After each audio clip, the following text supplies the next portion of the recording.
My favorite book from 5 authors. Number 1, Jayakanthan. Jayakanthan அப்படின்னு சொன்ன உடனே எல்லாத்துக்கும் ஞாபகம் வர புக் என்ன அப்படின்னு கேட்டால் சில நேரங்களில் சில மனிதர்கள்.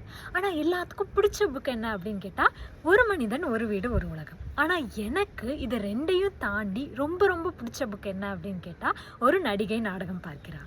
அதில் கல்யாணி அப்படின்ற கேரக்டரை மையமாக வச்சு தான் அந்த நாவல் நகரும். அதுவும் அந்த கல்யாணி எப்படிப்பட்ட கேரக்டர் அப்படின்னு கேட்டால் யாரையுமே டிபெண்ட் பண்ணி இருக்கக்கூடிய பர்சன் கிடையாது கல்யாணி. தன்னோட வேலைக்கும் முக்கியத்துவம் கொடுத்து தன்னோட ரிலேஷன்ஷிப்க்கும் முக்கியத்துவம் கொடுத்து அது ரெண்டும் எவ்வளோ அழகாக பேலன்ஸ் பண்ணுறா அப்படின்றத பார்க்கவே ரொம்ப அழகாக இருக்கும்.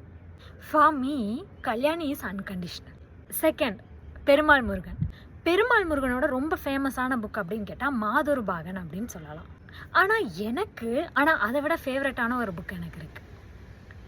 பூக்குழியும் இல்லை, ஆனால் பூக்குழியும் எனக்கு ரொம்ப ரொம்ப பிடிச்ச புக். ஆனால் பூக்குழியையும் தாண்டி பூனாச்சி ரொம்ப சூப்பராக இருக்கும். என்னதான் கடைசியாக நான் படித்த புக்கில் எந்த புக்குக்காக நான் ரொம்ப அழுதுருப்பேன் அப்படின்னு யோசிச்சு பார்த்தா எனக்கு பூக்குழி தான் ஞாபகம் வருது. ஆனால் அப்படி அழுததையும் தாண்டி பீட் பண்ணி எனக்கு ஃபர்ஸ்ட் பிளேஸில் வந்து நிற்கிற புக் எது அப்படின்னு கேட்டால் இது எனக்கு பிடிச்ச புக் வந்து பூனாச்சி. மாதொரு பாகன் ரொம்ப கான்ட்ரவர்ஷியல் ஆனதுக்கப்புறம் மனுஷங்களை வச்சு கதை எழுதுனாதான் ரொம்ப பிரச்சனை ஆகுது அப்படின்னு சொல்லி நான் ஒரு விலங்கை வச்சு எழுதுறேன் அப்படின்னு சொல்லி எழுதின கதை தான் பூனாச்சி. பூனாச்சி என்கிற வெள்ளாடு, ஒரு வெள்ளாட்டை பற்றி எழுதியிருப்பார். ஆனால் கதையை படித்து முடித்தா கண்டிப்பாக அவர் ஆட்டை பற்றி தான் எழுதியிருக்காரு அப்படின்னு சொல்லி நம்ம யாராலையும் சொல்லவே முடியாது. தேர்ட் ஆத்தர் யார் அப்படின்னு கேட்டால் ஆதவன் நான் லாஸ்ட் இயரில் கண்டெடுத்த ரொம்ப முக்கியமான ஒரு ஜெம். ஹியூமன் சைக்காலஜியை ஒரு கதைக்குள்ளே இவ்வளோ தூரம் நுழைச்சி கொண்டு வந்து சொல்ல முடியுமா அப்படின்றத வந்து ரொம்ப மிகைப்பாக பார்க்குறேன் இவர்கிட்ட. நான் இது முடியும் எந்த ஆத்தரையும் நான் இப்படி படித்ததே இல்லை. He's magical. ஆதவன் சொன்னாலே இவரோட ரொம்ப ஃபேமஸான ஒரு நாவல் என்ன அப்படின்னு கேட்டால் என் பெயர் ராமசேஷன். அது எவ்வளோ தூரம் ஃபேமஸ் அப்படின்னா ரஷ்யாவில் அந்த புக்கை டிரான்ஸ்லேட் பண்ணி செல் பண்ணதில் 1,00,000 காப்பீஸ் வந்து செல் ஆகிருக்கு 1980s. இன்றைக்கும் 1,00,000 பிரதிகள் வந்து ஃபேமஸான ஆத்தர்ஸோடது செல் ஆகிருக்கா அப்படின்னு கேட்டால் தமிழ்லேயே ஆனது கிடையாது. இன்னும் அதர் லாங்குவேஜஸில் எப்படி ஆயிருக்குன்னு எனக்கு தெரியாது. இங்கிலீஷ் இஸ் ஓகே, அதை கூட நம்ம நம்பலாம். ஆனால் ரஷ்ய மொழிபெயர்க்கப்பட்டு ரஷ்யாவில் அவ்வளோ செல் ஆயிருக்குன்றது.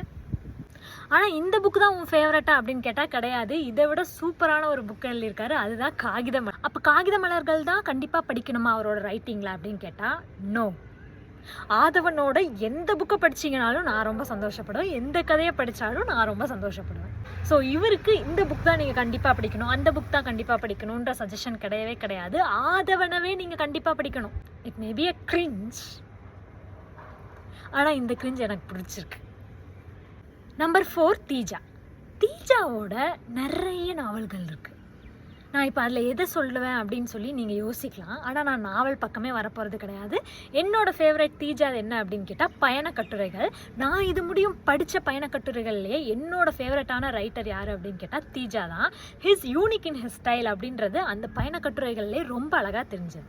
மை ஃபேவரட் இஸ் உதயசூரியன் தான் எனக்கு ரொம்ப பிடிக்கும். அவர் ஜப்பான் போன எக்ஸ்பீரியன்ஸை பற்றி ஒரு 20-30 வருஷத்துக்கு முன்னாடியே ஜப்பான் எப்படி இருந்தது அப்படின்னு சொல்லி எழுதியிருப்பார். ரொம்ப ரொம்ப சூப்பராக இருக்கும். ஸோ கண்டிப்பாக தீஜாவோட நாவல்கள் மட்டுமே எக்ஸ்ப்ளோர் பண்ணிகிட்டு இருந்த persons, please you should try தீஜாஸ் பயணக்கட்டுரை. ஸோ தீஜாவோட பயணக்கட்டுரையை மறந்துடாதீங்க. நம்பர் 5, எஸ்ரா. அது நிறைய ஃபேமஸான புக்ஸ் இருக்குது. என்னோட ஃபேவரட் ஜோனர் அவதில் வந்து கட்டுரைகள்.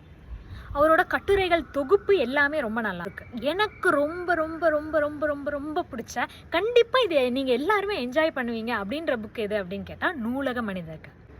ஆக்சுவலி நூலக மனிதர்கள் அப்படின்ற புக்கில் லைப்ரரிக்கு வரக்கூடிய ரொம்ப யூனிக்கான கேரக்டரிஸ்டிக்ஸ் அவரை நம்ம மனசில் நிற்கும் இல்லையா. நம்ம வாழ்க்கையில் எத்தனையோ பேர்த்த பார்த்துருப்போம். ஆனால் சில பேர் மட்டும் இன்றைக்கும் வந்து ரீகலெக்ட் பண்ணி சொல்கிற மாதிரியான பர்சன்ஸாக இருப்பாங்க இல்லையா.